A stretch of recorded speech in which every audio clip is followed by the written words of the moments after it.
It's a murder mystery where each clue only makes things more complicated. There are no clear leads, no faces, no bodies, and no corpses. The only clue is a blue plastic drum that smelled like human remains near Lake Erie in East Lyme, Connecticut, discovered 2 years after the murder.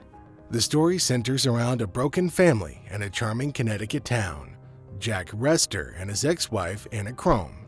Jack, desperate to find his lost family, has been drawn back to the lake where he saw them last, clinging to the hope that he might find Anna and their children once more. In 1992, Jack and Anna were high school sweethearts. Their love story was the envy of everyone in their class. They were the perfect couple, the kind of pair that made others believe in fairy tale romances. Jack was the quintessential boyfriend, adored by all for the way that he took care of Anna. Every girl wanted a boyfriend like Jack. He was always there for Anna, attending every one of her tennis matches and cheering her on with unwavering enthusiasm. Whether it was a championship game or a simple practice session, Jack wouldn't miss a single one. He stood on the sidelines, clutching her energy drink and offering encouraging words during breaks. His eyes never straying from her. Jack was her biggest fan and most dedicated supporter. But Jack's devotion went beyond the tennis courts. He made sure Anna got all the notes that she needed for her classes, often at the expense of his own studies. He was her personal chef, whipping up her favorite meals when she was stressed, and her chauffeur, driving her wherever she needed to go. He even endured endless shopping trips, carrying her bags with a smile and dancing with her at school events, despite his own reluctance to hit the dance floor. Whatever Anna asked of him, Jack did with a happy heart, because she meant the world to him. When Anna confided in Jack about her dream of attending UCLA for college, but expressed her worry about her family not being able to afford the tuition, Jack's response was nothing short of extraordinary. Without hesitation, he decided to drop out of school and took on multiple jobs in construction and delivery, determined to save enough money to make Anna's dream a reality. He put his own aspirations aside, focusing entirely on ensuring that Anna could pursue hers. As time went on, Jack's presence at school dwindled due to his busy work schedule, and Anna found herself missing him terribly. She understood the sacrifice he was making for her, but the absence was still hard to bear. On prom day, with Jack not attending school regularly, a classmate asks Anna to dance. Feeling torn and wanting to experience the milestone event, Anna agreed to go. As she dressed for prom, a part of her felt guilty knowing how much Jack meant to her. Prom night arrived, and as Anna stood amidst the glitz and glamour of the event, she couldn't shake the feeling that something was missing. Her mind kept wandering to Jack, the one who had given up so much for her happiness. Midway through the evening, as the music played and couples danced around her, Anna realized she couldn't enjoy the night without Jack by her side. She left the prom early, her heart pulling her toward the place that felt like home, Jack. Meanwhile, Jack, unaware of Anna's decision, had been planning something special. He wanted to recreate the magic of prom in their own unique way. At their usual spot, a quiet corner of the school parking lot where they often met, Jack had set up a small makeshift prom. He'd strung up fairy lights, laid out flowers, and even prepared a playlist of their favorite songs. He waited nervously, hoping Anna would come. When Anna arrived and saw what Jack had done, her heart soared. Jack handed her a bouquet of flowers, and with all the sincerity he could muster, gave a heartfelt speech about his unwavering love and commitment. He then produced a simple ring he'd bought from Target, a symbol of his promise to always be there for her, no matter what. Anna was overwhelmed with emotion. She took Jack's hand, caressed it gently, and placed it around her neck, pulling him into a warm embrace. They held each other close, feeling the comfort of a love that had already endured so much. Coming out of the embrace, Anna placed her hand on Jack's shoulder, gently running her fingers through his hair, and kissed him passionately. She tried to guide Jack's hand toward her chest, but Jack, ever the gentleman and true to their shared values, resisted. He reminded her softly of their promise to wait until marriage, honoring their conservative Catholic upbringing. Anna went to college and pursued her dream of obtaining a degree in computer science from UCLA. Her hard work and dedication paid off as she landed a high-paying remote job in tech, quickly climbing the ladder of success. Anna was thriving professionally, making a name for herself in an industry that was both challenging and rewarding. Meanwhile, Jack continued to work multiple jobs, trying to make ends meet and support their growing family. Despite his tireless dedication, Jack never complained. He was proud of Anna's accomplishments and was content to support her in any way he could. Jack and Anna eventually got married on April 26, 1998, and soon after, they welcomed their first child, a beautiful baby girl named Monica Rester. Their family dynamic was far from traditional. Anna was the primary breadwinner, while Jack took on the role of the stay-at-home dad, caring for Monica and managing the household. He embraced his responsibilities with love and devotion, cherishing every moment he spent with their daughter. Anna's career continued to flourish, and soon they were blessed with a second child, a son named Kendall Rester. For a while, everything seemed perfect. Jack adored Anna and the kids, and their home was filled with laughter and with love. Jack willingly gave up his odd jobs, as Anna didn't want people to think they were struggling financially. She wanted to maintain a certain image, and Jack understood, agreeing to focus on raising their children instead. But as time went on, cracks began to form in their seemingly idyllic life. Anna started to feel the weight of the world on her shoulders. Her job, which was once a source of pride and fulfillment, became increasingly demanding. The long hours and constant pressure to perform took a toll on her mental and emotional well-being. Over the years, Anna found herself comparing their family to others, feeling envious of those women who stayed at home while their husbands worked. She felt trapped, as though she was missing out on precious moments with her children, while Jack got to be there for every milestone. The thought of not being able to enjoy the simple pleasures of motherhood began to gnaw at her. Jack, although happy with his role, noticed Anna's growing frustration. He tried to alleviate her stress by taking on more household responsibilities, hoping to give her some time with the kids. But Anna's discontent ran deeper than chores or daily routines. She longed for a sense of balance, a way to juggle her career and family life without feeling overwhelmed. Anna began to resent Jack's presence at home. What she once admired as a dedication to their family now felt like complacency. She saw other couples where both partners contributed financially and felt a sense of inadequacy. She wanted to experience the freedom of being home with her children, but societal expectations and personal ambition kept her tethered to her job. The tension between Anna and Jack grew. They argued more frequently, often about trivial matters that masked deeper issues. Anna's irritation was palpable, and Jack found himself walking on eggshells, unsure of how to ease her burden. But Anna also struggled with guilt. She loved her family deeply, but felt she was constantly failing them. The desire to be both a successful professional and a present mother tore at her heart, and she didn't know how to reconcile the two roles. The distance between Anna and Jack continued to grow. They became like ships passing in the night, coexisting under the same roof, but emotionally, worlds apart. They didn't know that this distance would turn into something unimaginable, not just for them, but for the whole city. The love story they thought would be their happy ending was actually the beginning of their sorrowful end. Anna, like any other day, went to an off-site work event in New York where she met Mark Toome. He was in his 40s, an investment banker whose wife had left him because he always worked. Now, with time on his hands, he found himself without anyone to share it with. Anna and Mark had an instant connection. It was a week-long trip with their colleagues, but she ended up spending a lot of that time with Mark. She liked how he always paid for her wherever they went, from five-star restaurants to luxurious spas. It made her feel secure, as she couldn't help but wonder if her life would have been different if she had married somebody like him. When the trip ended, Anna asked Mark if he would like to visit her in East Lyme. He agreed, and that's when their affair began. Anna started spending more and more time away from home under the pretext of work. Her marriage was crumbling, and her relationship with her kids was deteriorating as well. Within months, Anna reached a breaking point and decided to divorce Jack, intending to take the kids with her.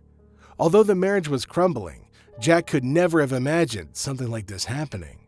For him, Anna and the kids were everything. He couldn't dream of a life without them. The news was a major shock to him. When the neighbors and others in town heard about the impending divorce, they were just as stunned. Despite Jack not earning much, he was always there for Anna and the kids. Everyone saw him as a loving husband and father, dedicated to his family in every possible way. He was known for picking up the kids from school, volunteering at their sports games, and ensuring that Anna never missed a meal after a long day at work. His devotion was evident to everybody who knew him. After 14 years of marriage and almost 20 years together since high school, everything was falling apart. The kids begged Anna not to leave Jack, pleading with her to keep the family together. Monica, their 14-year-old daughter, couldn't understand why any of this was happening. She was extremely close to Jack and didn't want to leave him at all. However, neither she nor her brother had any choice in the matter. Jack's lack of a stable income meant the court would never grant him custody. Once the divorce was finalized in October of 2012, Anna decided to leave the town and move to New York, where Mark also lived, so she could be closer to him.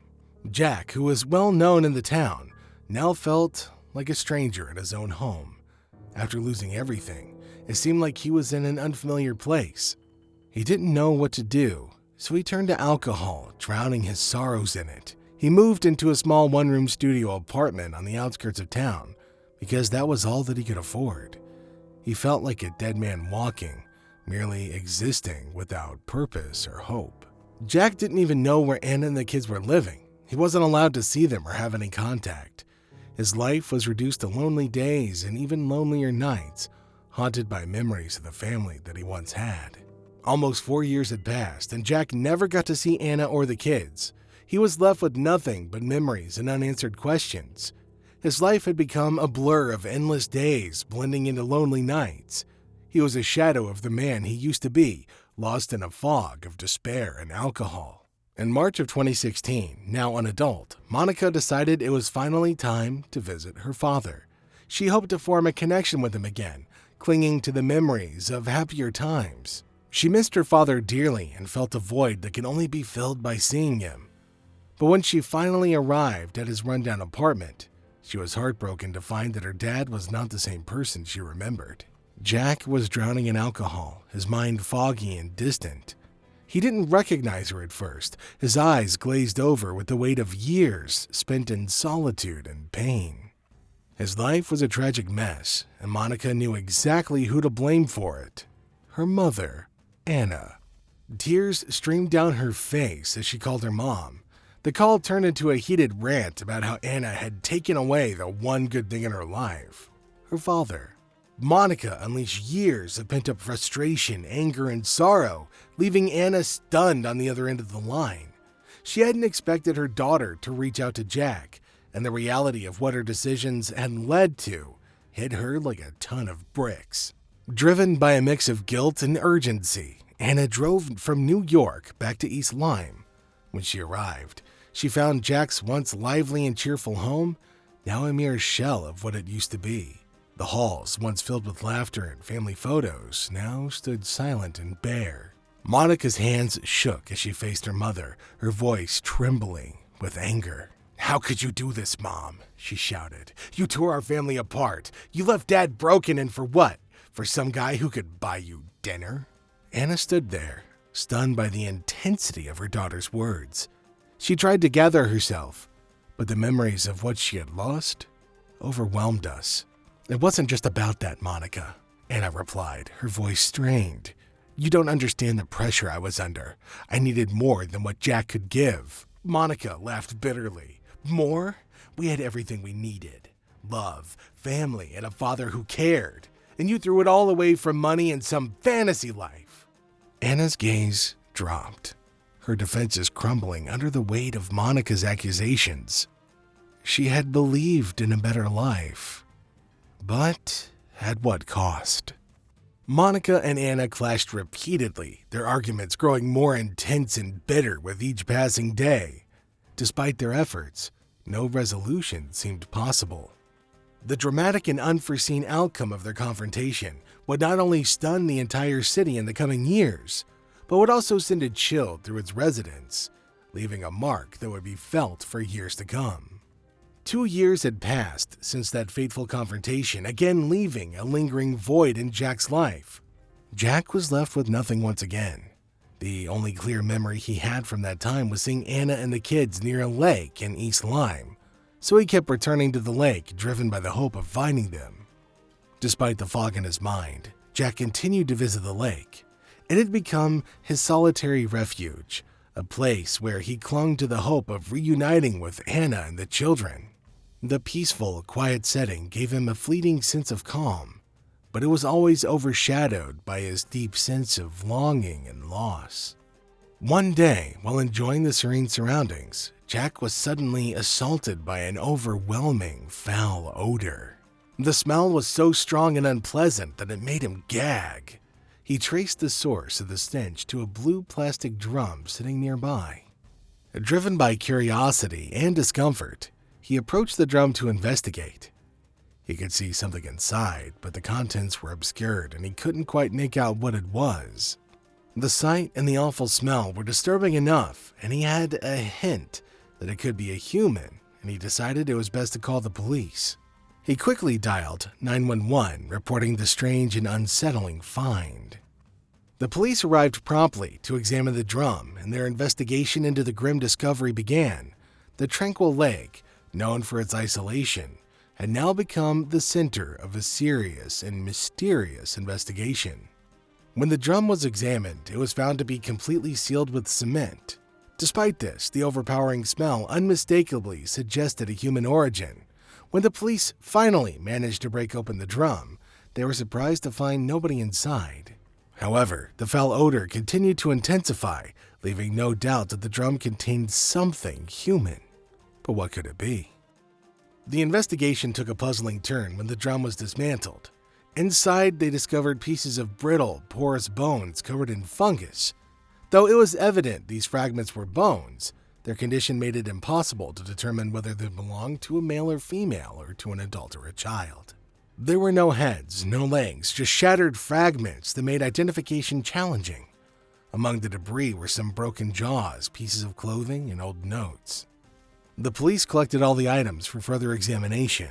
The fragments of small human bones found in the drum suggested that the case was far more complex and mysterious than anyone had anticipated. The discovery left investigators with more questions than answers as they delved deeper into the unsettling puzzle.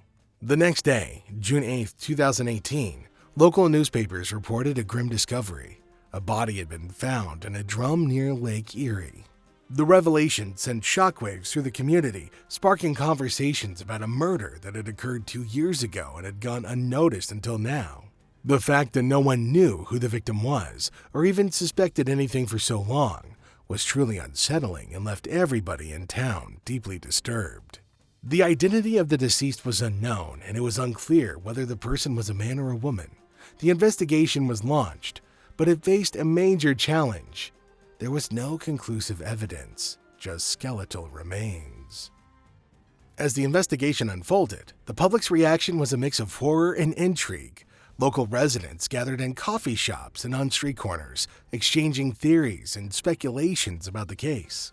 The mystery surrounding the drum and its contents captivated the town, with everyone from local shopkeepers to school teachers discussing possible motives and suspects.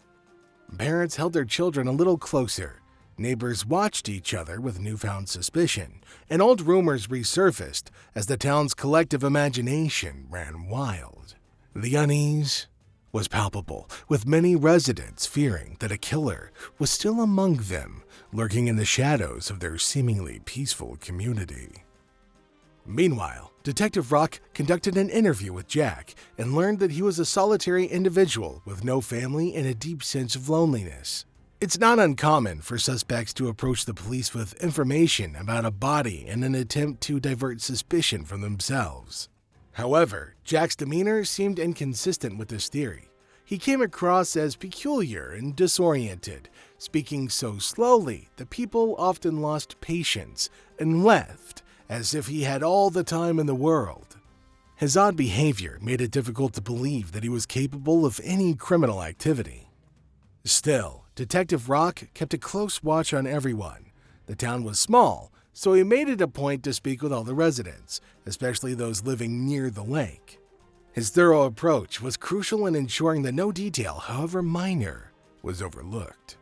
Michael informed Detective Rock that the skeletal remains might belong to a young individual, possibly between the ages of 15 and 25, based on the small size of the bones.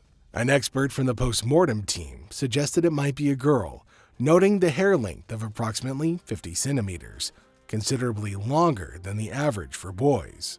However, they quickly acknowledged that hair length alone was not definitive, as many boys today also favor long hairstyles.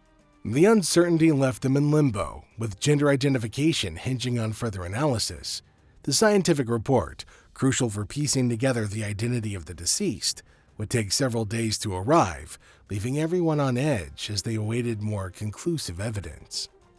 A few days passed. On the third day, January 11, 2018, Dr. Reynolds found a screw and a washer in the bone fragments. The screw was approximately 6.6 centimeters long and 2.5 centimeters wide.